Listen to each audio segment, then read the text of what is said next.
अपने स्वीट और प्यारे दोस्तों के लिए एक बार फिर से आ गए हैं हम। हेलो दोस्तों, बातें हमारी चल रही है कि किस तरह से कौन कौन मेथड्स के जरिए हम लोग एल्केन्स को बना सकते हैं। थोड़ी सी बात हम लोगों ने पिछले क्लास में करी थी और थोड़ी सी बातें और बची हुई हैं जिनको हम लोग आज के क्लास में खत्म करेंगे। तो एल्केन्स को बनाने का अगला मेथड हम लोग पिछले क्लास में आई थिंक 4 मेथड्स हमने डिस्कस किए थे, वहीं से आगे 5वां method reduction of aldehydes and ketones. Aldehyde और कीटोन्स का रिडक्शन कर दिया जाए। एल्डिहाइड कैसे लिखते हो? कोई एल्किल ग्रुप चुन लो, उसके साथ C डबल बॉन्ड O और दूसरी तरफ हाइड्रोजन लगा दो। कार्बोनिल ग्रुप कहते हो ना, C डबल बॉन्ड O को तुम कहते हो कार्बोनिल ग्रुप। तो कार्बोनिल ग्रुप के एक तरफ हाइड्रोजन, एक तरफ एल्किल ग्रुप, तो इसे तुम कहते हो एल्डिहाइड। और अगर तुमने ऐसा किया कि कार्बोनिल ग्रुप इधर भी एल्किल और इधर भी एल्किल, दोनों एक ही जैसे हो सकते हैं या फिर दोनों अलग अलग हो सकते हैं, इसलिए R डैश कर देते हैं एल्डिहाइड। और जब ऐसा लिखते हो तो ये हो गया कीटोन। दोनों का रिडक्शन करा दो। रिडक्शन कराओगे तो क्या होगा? ऑक्सीजन को हटाओ और ऑक्सीजन के बदले में हाइड्रोजन लगा दो, ये रिडक्शन हो गया। इसी तरह से यहां पर भी ऑक्सीजन को हटाओ और हाइड्रोजन लगा दो। ऑक्सीडेशन और रिडक्शन को हम लोग समझते हैं, रेडॉक्स रिएक्शन हमने तुम्हें पढ़ाया है। ऑक्सीडेशन नंबर कैसे निकाला जाता है, रिडक्शन कैसे डिफाइन करते हैं, ऑक्सीडेशन कैसे डिफाइन करते हैं, ऑक्सीडाइजिंग एजेंट क्या होता है, रिड्यूसिंग एजेंट क्या होता है, सब कुछ जनरल एंड इनऑर्गेनिक केमिस्ट्री में हम लोगों ने पढ़ रखा है। यहाँ पर ऑर्गेनिक केमिस्ट्री में ऑक्सीडेशन रिडक्शन हमें बहुत बार फेस करना पड़ेगा। और सबसे ज्यादा कॉमन चीज हम लोग जो देखेंगे, ऑक्सीजन के साथ नंबर ऑफ बॉन्ड्स कम करते चले जाओ और बदले में हाइड्रोजन लगाते चले जाओ, तो इसको रिडक्शन बोलोगे। और इसका उल्टा तुमने किया, हाइड्रोजन को हटाते चले जाओ और ऑक्सीजन के साथ नंबर ऑफ बॉन्ड्स बढ़ाते चले जाओ, तो उसको तुम ऑक्सीडेशन कहो। तो ये रिडक्शन हुआ। तो ये जो प्रोसेस है इसको तुम कहोगे ये रिडक्शन हुआ। तो जब भी कहीं कार्बन है, कार्बन के साथ कह दो यहाँ पर कुछ भी लगा हुआ है, यहाँ पर कह दो कुछ R R R और यहाँ पर OH। इस OH को हटाया तुमने और इसके बदले में तुमने हाइड्रोजन लगा दिया, तो ये रिडक्शन कहा जाएगा। इस OH को हटाया मतलब ऑक्सीजन के साथ जो बॉन्ड था थोड़ा हाइड्रोजन लगा दिया। तो ये सबसे कॉमन है। या फिर कोई जरूरी नहीं कि ऑक्सीजन ही रहे, कोई दूसरा इलेक्ट्रोनेगेटिव एलिमेंट भी हो सकता है ऑक्सीजन की तरह, जैसे क्लोरीन ही पड़ा हुआ है, क्लोरीन लगा हुआ है। तो जैसे ऑक्सीजन इलेक्ट्रोनेगेटिव है वैसे क्लोरीन भी इलेक्ट्रोनेगेटिव है। इस बॉन्ड को ब्रेक किया और इसके बदले में हाइड्रोजन लगा दिया। तो इस तरह की सिचुएशंस में हम बोलते हैं कि रिडक्शन हो रहा है। तो यहाँ पर एग्जैक्टली वही चीज कर रहे हैं। इस बॉन्ड को हम ब्रेक कर रहे हैं और 2 हाइड्रोजन लगा दिया। इस बॉन्ड को ब्रेक किया, 2 हाइड्रोजन लगा दिया। हाइड्रोजन लगेगा कैसे, उसके लिए करोगे क्या? तो हमें कुछ रिड्यूसिंग एजेंट लेना पड़ेगा जो कि इस हाइड्रोजन का इंतजाम करेगा। हाइड्रोजन के इंतजाम के लिए रिड्यूसिंग एजेंट्स की हमें जरूरत पड़ेगी। तो हम लोग कोई रिड्यूसिंग एजेंट चूज करेंगे। रिड्यूसिंग एजेंट तलाश करेंगे और उस रिड्यूसिंग एजेंट को इसके साथ रिएक्शन करने का मौका देंगे। रिड्यूसिंग एजेंट हाइड्रोजन देगा, इसको तुम ऐसे लिख दो, 4H लिख दो। H इस तरह से जब ब्रैकेट में लिखते हैं तो हम ये कहना चाहते हैं कि हमें पता नहीं कि हाइड्रोजन किस तरह का है। ठीक, हाइड्रोजन जैसे नॉर्मली हाइड्रोजन है तो हाइड्रोजन और हाइड्रोजन मिलकर के H2 मॉलिक्यूल बना देते हैं, लेकिन हम ये वाला हाइड्रोजन नहीं ले रहे हैं। ये रिड्यूसिंग एजेंट कहीं से हाइड्रोजन का इंतजाम करके लाएगा और इस तरह से लिखने का मतलब रिड्यूसिंग एजेंट ने कहीं से हाइड्रोजन का इंतजाम किया। ये कैसा हाइड्रोजन, इसके बारे में हमें ज्यादा पता नहीं। ठीक, बस रिड्यूसिंग एजेंट ने कहीं से 4 हाइड्रोजन का इंतजाम किया। 2 हाइड्रोजन तो यहाँ पर सेट हो गए और 2 हाइड्रोजन इस ऑक्सीजन के साथ चिपका दो, तो H2O। इस तरह से रिएक्शन जो है बैलेंस्ड हो जाएगा। सेम हियर, यहाँ पर भी उसी तरह से कोई रिड्यूसिंग एजेंट जो कि हाइड्रोजन का इंतजाम करेगा और ये हाइड्रोजन 4 हमने लिए हैं, 2 हाइड्रोजन कार्बन के साथ जोड़ दोगे तो ये हो जाएगा और बाकी के 2 हाइड्रोजन वो ऑक्सीजन बचेगा उसमें चिपका दो तो H2O लिख करके रिएक्शन बैलेंस हो जाएगा।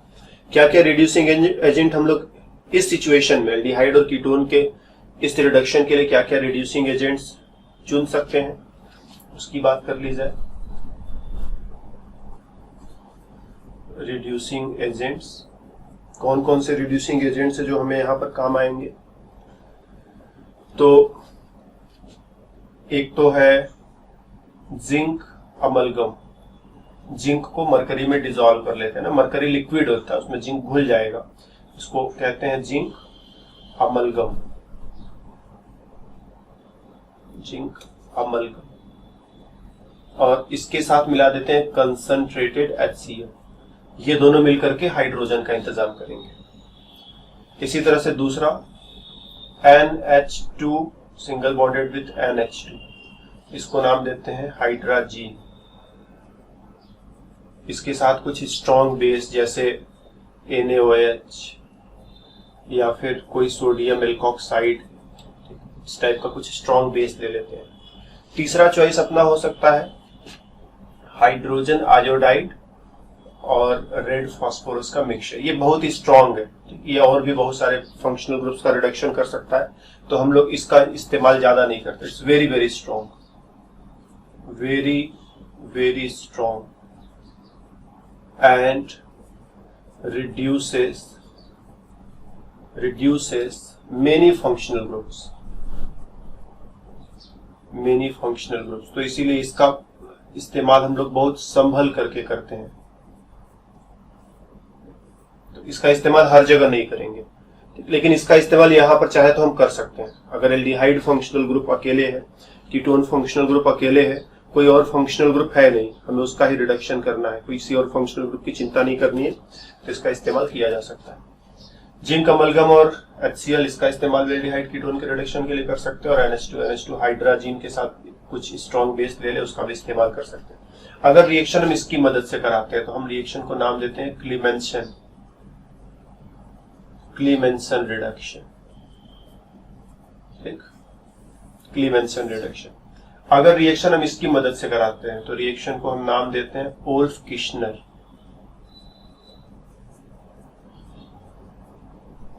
रिडक्शन। और रिएक्शन इसकी मदद से करते हैं तो कोई नाम वगैरह देने की जरूरत नहीं है। अब सपोज हमारे सामने एक ऐसा प्रश्न लिख लिया जाए, ये है एक कीटोन फंक्शनल ग्रुप और इसके साथ हम जिंक अमलगम और HCl, क्या होगा, रिजल्ट में क्या मिलेगा? तो हम कहेंगे बस ये कीटोन को हटाओ और हटा करके यहाँ 2 हाइड्रोजन चिपकाओ, बात खत्म, पूरा हो गया रिएक्शन। हमारे पास इस तरह से है, क्या तो यहाँ पर कीटोन फंक्शनल ग्रुप और यहाँ पर एक साइड चेन में कार्बोक्सिलिक एसिड फंक्शनल ग्रुप है। हम इसके साथ जिंक अमलगम और HCl, इस बार क्या होने को जा रहा है? तो हम बोलेंगे कीटोन का रिडक्शन होगा, इसको कुछ नहीं होगा। कीटोन का रिडक्शन हो जाएगा और इसको कुछ नहीं होगा, ये इसी तरह से पड़ा रहेगा। लेकिन अगर वो तीसरा वाला जो रिएजेंट हमने तुम्हें बताया था, हाइड्रोजन आयोडाइड और रेड फास्फोरस, हाइड्रोजन आयोडाइड और रेड फास्फोरस, अगर उसको लगा दिया तो इसका रिडक्शन हो जाएगा। यहां पर 2 H लगा दो, इसका भी रिडक्शन हो जाएगा, ये CH3 में कन्वर्ट हो जाएगा। जितने हाइड्रोजन चाहिए यहां पर लिख करके रिएक्शन को बैलेंस कर लेंगे हम, कोई मुश्किल काम नहीं है। तो इस वे में हमें समझना है कि रिड्यूसिंग एजेंट्स को ध्यान से चूज करना पड़ता है। जैसे हम चाहते हैं इसका रिडक्शन हो, इसका रिडक्शन ना हो, तो HI और रेड फास्फोरस नहीं चुनेंगे, क्योंकि HI और रेड फास्फोरस इसको भी ले भी देगा, इसको भी डुबा देगा। तो इस वे में एल्डिहाइड और कीटोन्स, उनका हम सही तरह से रिडक्शन करें तो रिडक्शन करके उनको एल्केन्स तक पहुंचाया जा सकता है। ठीक, ओके। नेक्स्ट मेथड है मेथड नंबर 6, डीकार्बोक्सिलेशन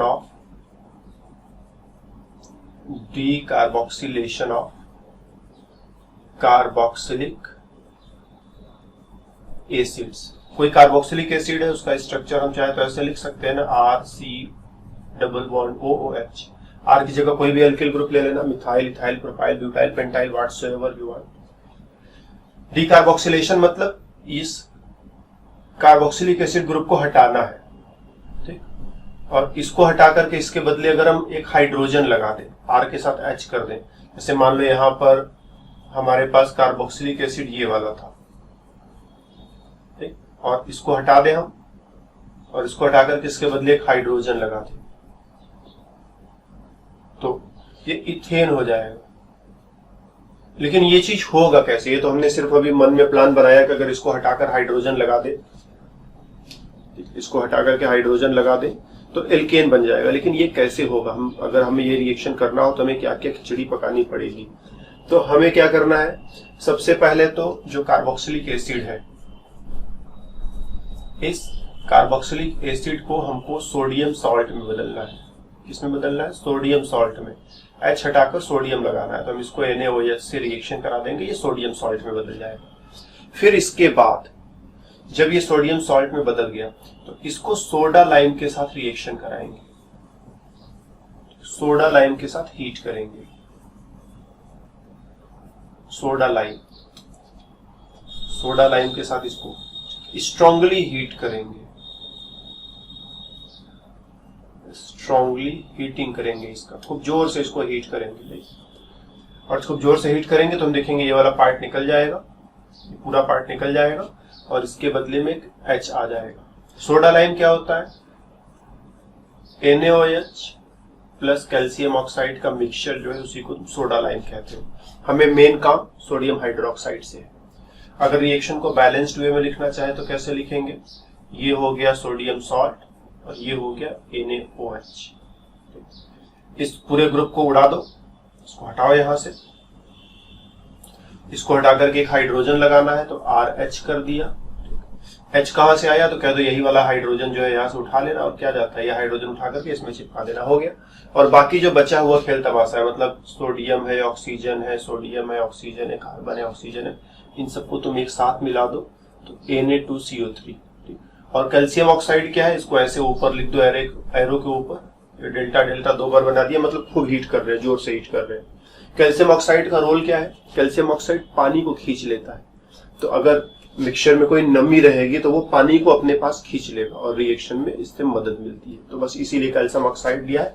अदरवाइज अगर पानी बिल्कुल भी न प्रेजेंट रहे तो बिना कैल्शियम ऑक्साइड के भी रिएक्शन हो सकता है। हर चीज में कुछ न कुछ नमी रहती है। जैसे अभी हमारा हाथ सूखा हुआ दिख रहा है बिल्कुल, लेकिन फिर भी इस पर पानी के कुछ मॉलिक्यूल्स चिपके हुए जो आंखों से दिखाई नहीं दे रहे हैं, पानी के मॉलिक्यूल्स चिपके हुए। कभी कभी हाथ बिल्कुल सूख जाता है तो तुम्हें बड़ा खराब फील होता है, ये बिल्कुल ड्राई लग रहा है, तो तुम जाते हो कुछ क्रीम वगैरह इसमें लगाते हो कि थोड़ा हाथ मुलायम हो जाए। तो जहां पर चीजें तुम्हें बिल्कुल सूखी हुई दिखाई पड़ रही हैं, बिल्कुल ड्राई दिखाई पड़ रही है, उसमें भी कुछ न कुछ मॉइस्चर, कुछ न कुछ नमी होती है। उस नमी को हैंडल करने के लिए कैल्शियम ऑक्साइड मिला गया है यहाँ। तो कैल्शियम ऑक्साइड नमी को खींच लेगा, ये बिल्कुल ड्राई रहेगा, ये बिल्कुल ड्राई रहेगा, दोनों ड्राई स्टेट में रिएक्शन करेंगे और ये प्रोडक्ट बनेगा। ठीक, जैसे अब हम लोग एक एग्जांपल ले लें। मान लो मेरे को यहां पर प्रोपेन बनाना है, हम चाहते हैं कि यहां पर प्रोपेन बन जाए, तो यहां पर क्या लेकर के स्टार्ट करेंगे? तो हम कहेंगे यहां पर 3 कार्बन होने चाहिए, तो 1 2 3 कार्बन के साथ प्रोपाइल ग्रुप, एक हाइड्रोजन कम कर दिया ना, प्रोपाइल, फिर उसके साथ COONA, उसके साथ NaOH, एरो के ऊपर ऐसे कैल्शियम ऑक्साइड, ऐसे खूब हीट वगैरह कर दिया, तो ये पार्ट गया। ठीक, और यहां से इतना पार्ट इधर से ये अलग कर दो, ये H ले जाकर के इसमें जोड़ दो, ये बन जाएगा प्लस Na2CO3। तो ये बना प्रोपेन, और ये क्या है इसमें देखो, एक कार्बन ये भी है ना, तो 1 2 3 4 सोडियम ब्यूटेनोएट, इसका नाम तुम लिखना चाहो तो सोडियम ब्यूटेनोएट। सोडियम ब्यूटेनोएट का डिकार्बोक्सिलेशन करके हम लोग प्रोपेन तक पहुंच सकते। तो ये एक मेथड है जिससे हम लोग कार्बोक्सिलिक एसिड्स को एल्केन तक पहुंचा सकते हैं। एक और मेथड है Kolbe electrolysis. Kolbe electrolysis of sodium और potassium salts of carboxylic acids. Carboxylic acids के सोडियम या पोटेशियम सॉल्ट का कोल्बे इलेक्ट्रोलाइसिस। आई थिंक ये मेथड नंबर 4 5 6 7 में जा रहा है। तो कोई कार्बोक्सिलिक एसिड ले लो RCOOH। सोडियम सॉल्ट मतलब हाइड्रोजन की जगह सोडियम रहेगा। पोटेशियम सॉल्ट मतलब हाइड्रोजन की जगह पोटेशियम लगा दो। तो रिएक्शन में हम इसका इस्तेमाल भी कर सकते हैं, इसका इस्तेमाल भी कर सकते हैं। इसको पानी में डिसॉल्व कर लो, डिसॉल्व इन वाटर। पानी में डिसॉल्व कर लेना है एंड पास इलेक्ट्रिसिटी, और फिर उसमें से बिजली का झटका देना है। पास इलेक्ट्रिसिटी, बिजली पास करोगे, लाइट पास करोगे, करंट पास करोगे तो रिएक्शन होगा। क्या रिएक्शन होगा उसको हम लोग थोड़ा समझे। RCOONA, मान लो हमने सोडियम सॉल्ट लिया हुआ है, इसके दो मॉलिक्यूल्स, एक मॉलिक्यूल नहीं दो मॉलिक्यूल्स आपस में मिल करके, प्लस पानी के भी दो मॉलिक्यूल्स HOH एंड HOH, ऐसे लिख लो। और ऐसे एरो पर लिख दो इलेक्ट्रोलाइसिस, मतलब इलेक्ट्रो मतलब इलेक्ट्रिसिटी और लाइसिस मतलब तोड़ना। किसी चीज को बिजली की मदद से, करंट की मदद से, इलेक्ट्रिसिटी की मदद से तोड़ रहे हैं। तो जब तोड़ेंगे तो हम रिएक्शन के मैकेनिज्म में नहीं जा रहे हैं ना, पहले ऑब्जर्वेशन। इसको यहां से तोड़ दो, इसको यहां से तोड़ दो, ठीक, इसको यहां से तोड़ दो और इसको यहां से तोड़ दो। इस R को इस R में चिपका दो, तो R और R मतलब एल्किल ग्रुप और एल्किल ग्रुप मिलकर के एल्केन बना देंगे। इधर मिथाइल रहेगा, इधर मिथाइल रहेगा तो यहाँ इथेन हो जाएगा, इधर इथाइल रहेगा, इधर इथाइल रहेगा तो यहाँ पर ब्यूटेन हो जाएगा। जैसा एल्किल ग्रुप चुनोगे ना, पिछले क्लास में वुड्स रिएक्शन हम लोगों ने पढ़ा था, काफी उसी के साथ मैच करता हुआ प्रोसेस। तो जैसा एल्किल ग्रुप यहाँ रहेगा वैसा यहाँ पर एल्केन तुम्हें मिल जाएगा। प्लस ये यहां से भी इसको अलग करो, ये देखो CO2 समझ में आ रहा है, ये भी CO2 समझ में आ रहा है, तो दो मॉलिक्यूल CO2 के। फिर ये सोडियम है, सोडियम पर प्लस और इधर OH माइनस होगा, ठीक, सोडियम पर प्लस और OH माइनस मिलकर के NaOH, और ये हाइड्रोजन मिलाकर के H2। तो ये है इसका बैलेंस्ड रिएक्शन। तो हम इसका एक्वस सोल्यूशन लेते हैं, ऊपर लिखा है ना पानी में घोलते हैं, डिसॉल्व इन वाटर। पानी में घोलने का मतलब एक्वस सोल्यूशन। एक्वस सोल्यूशन लिया, बिजली पास की, करंट पास किया, तो ये रिएक्शन हुआ और मेरे को एल्केन मिलेगा। जैसे अगर हम एक बैलेंस्ड इक्वेशन तुम्हारे लिए और लिख करके एक एग्जांपल ले लेते हैं। सपोज अपने पास ये वाला सोडियम सॉल्ट है, ठीक, तो यहीं से ये टूटेगा और ये इथाइल और इथाइल, इसके दो मॉलिक्यूल्स खर्च होंगे, तो इथाइल और इथाइल मिलकर क्या बना देंगे, CH3 CH2 CH2 CH3। Reaction को बैलेंस करना है तो दो मॉलिक्यूल्स पानी के भी लिख लो, ये यहां से टूटना है, ये यहां से भी टूटना है। ये CO2 दो बार निकलेगा तो प्लस 2CO2, ये सोडियम और ये OH मिलकर के 2NaOH, और ये हाइड्रोजन दो बार मिलकर के H2। तो ये रिएक्शन का बैलेंस्ड फॉर्म एक छोटे से एग्जांपल के साथ ना। मैकेनिज्म टाइप कुछ एग्जैक्टली मैकेनिज्म में हम में भी न जाए, तो अगर सपोज अपने पास RCOONA है, एक्वस सोल्यूशन मतलब पानी में घोल रखा है। पानी में घोल रखा है तो क्या होगा, RCOO माइनस बनेगा प्लस Na प्लस बनेगा। ये है एनायन और ये है कैटायन। पॉजिटिव आयन को कैटायन कहते हो, नेगेटिव आयन को एनायन कहते हो। And anion goes to anode, ये एनोड पर चला जाएगा, और कैटायन गोज टू कैथोड, ये कैथोड पर चला जाएगा। एनोड कैथोड समझ रहे हो ना। जैसे ये तुमने एक कोई कंटेनर ले लिया, इसमें सोल्यूशन भर दिया, सोल्यूशन भरने के बाद इसमें कोई मेटल रॉड लटका दो, इधर कोई मेटल रॉड लटका दो जो जल्दी रिएक्शन न करे सोल्यूशन वगैरह के साथ। तो most of the time platinum का रॉड लेते हैं क्योंकि किसी से रिएक्शन नहीं करता है। एक को बैटरी के माइनस प्लेट से जोड़ दो, एक को बैटरी के प्लस प्लेट से जोड़ दो। तो जो पॉजिटिव आयन है वो निगेटिव इलेक्ट्रोड की तरफ, और जो निगेटिव आयन है वो पॉजिटिव इलेक्ट्रोड की तरफ जाता है। तो ये है कैटायन, और कैटायन जिस इलेक्ट्रोड की तरफ जाएगा उसे तुम कहोगे कैथोड। और ये है एनायन, और एनायन जिस इलेक्ट्रोड की तरफ जाता है उसे तुम कहते हो एनोड, राइट। तो वही हम यहाँ कह रहे थे कि anion goes to anode and cation goes to cathode. और जब ये एनोड पर जाएगा तो क्या करेगा, RCOO माइनस, माइनस मतलब एक एक्स्ट्रा इलेक्ट्रॉन इसके पास है, तो अपने इस एक्स्ट्रा इलेक्ट्रॉन को ये लूज कर देगा। लूज कर देगा तो यहाँ पर देखो दो इलेक्ट्रॉन एक साथ ऐसे लोन पेयर है, एक इलेक्ट्रॉन निकल गया तो एक इलेक्ट्रॉन बचा है और एक इलेक्ट्रॉन गया बाहर, ठीक। फिर यहां से ये वाला बॉन्ड तोड़ दो, एक इलेक्ट्रॉन इसको दे दो, एक इलेक्ट्रॉन इसको दे दो, क्या हो जाएगा, ये एल्किल ग्रुप के पास एक इलेक्ट्रॉन बचा, इसका एक इलेक्ट्रॉन और इसका एक इलेक्ट्रॉन आपस में मिलकर के CO2 बना लेंगे। ठीक, फिर ये एल्किल ग्रुप ऐसे ऐसे दो एल्किल ग्रुप आपस में रिएक्शन करेंगे, एल्किल प्लस एल्किल मिलकर के एल्केन बना लेंगे। तो ये सब कुछ हुआ एनोड पर। ऐसे समझना, एल्किल और एल्किल मिलकर के एल्केन बना लेंगे और ये CO2 हो जाएगा। तो ये दोनों प्रोडक्ट्स ऊपर जो लिखे थे, ये दोनों प्रोडक्ट्स तुम्हें मिलेंगे एनोड पर और ये दोनों प्रोडक्ट्स मिलेंगे कैथोड पर। जो एनायन से बनेगा वो एनोड पर, जो कैटायन से बनेगा वो कैथोड पर। तो एनायन से क्या बना है, ये ना एनायन, इसी में से CO2 निकलेगा और एल्किल मिलकर के एल्केन बनाएगा। तो ये CO2 और ये एल्केन दोनों ही एनोड पर मिलेंगे। अब आ जाओ कैथोड पर। कैथोड पर क्या होगा, कैथोड पर है सोडियम आयन। ठीक, सोडियम आयन कह दो, ये वाला इलेक्ट्रॉन सोडियम को खिला दो। ठीक, मे भी हमारा मैकेनिज्म थोड़ा गड़बड़ हो रहा हो, बहुत बार हम क्या करते हैं, चीजें एग्जैक्टली वैसे नहीं लिखते जैसे होती है, बस वैसे लिखते जो तुम समझ सको, बाकी सही चीज तुम सही एक्सपीरियंस के साथ समझ जाओगे।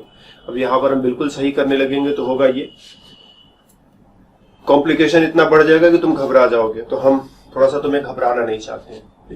तो सोडियम आयन और इलेक्ट्रॉन मिलाकर के सोडियम मेटल बना दिया, और सोडियम मेटल इतना रिएक्टिव होता है कि ये पानी के साथ रिएक्शन कर जाएगा। पानी के साथ रिएक्शन करेगा तो NaOH, दो बार लिख दे तो 2NaOH प्लस H2, दोनों को आपस में ऐड कर दो तो सोडियम, इसको दो बार लिख लेना, सोडियम कैंसिल हो जाएगा तो 2Na plus 2 electron plus 2 water molecule मिला करके 2NaOH प्लस H2। और चूंकि ये कैटायन है, कैथोड पर गया, इसीलिए दोनों प्रोडक्ट क्या है, ऑन कैथोड पर बनेंगे। ठीक, तो यहाँ हमने थोड़ा सिंप्लीफिकेशन किया है।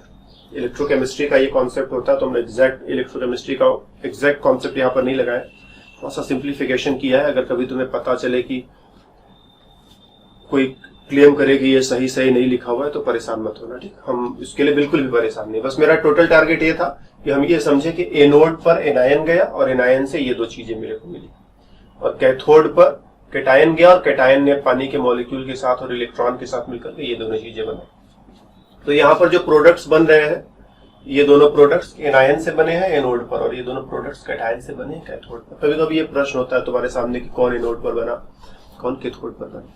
तो इस वे में कार्बोक्सिलिक एसिड्स का इलेक्ट्रोलाइसिस, कार्बोक्सिलिक एसिड के सोडियम और पोटेशियम सॉल्ट, सोडियम या पोटेशियम सॉल्ट भी ले सकते हो, पोटेशियम सॉल्ट भी ले सकते हो। सोडियम सॉल्ट रहेगा तो NaOH, पोटेशियम सॉल्ट रहेगा तो KOH। ठीक, जहां NaOH बना है वहां KOH हो जाएगा और कोई अंतर नहीं आएगा। तो सोडियम सॉल्ट या पोटेशियम सॉल्ट को पानी में घोल करके इलेक्ट्रोलाइसिस करोगे तो तुम्हें एल्केन्स मिलते हैं। तो ये हो गई हमारी बातें कि एल्केन्स को हम कैसे बना सकते हैं। हमने कई सारे मेथड्स डिस्कस किए। अब जब अगले क्लास में मिलेंगे तो हम लोग एल्केन्स की प्रॉपर्टीज के ऊपर डिस्कशन करेंगे। मेनली तो हमें केमिकल प्रॉपर्टीज पर ही बात करनी है, लेकिन एल्केन्स के फिजिकल प्रॉपर्टीज, मेल्टिंग पॉइंट और बॉइलिंग पॉइंट पर भी हम लोग थोड़ा सा डिस्कशन करेंगे। फिर केमिकल प्रॉपर्टीज और केमिकल रिएक्शंस पर भी बातें करेंगे। तो इस क्लास में हमारी तरफ से इतना ही। फिर मुलाकात होगी अगले क्लास में, तो बातें और भी होंगी। तब तक के लिए जानते ही हो। Bye bye.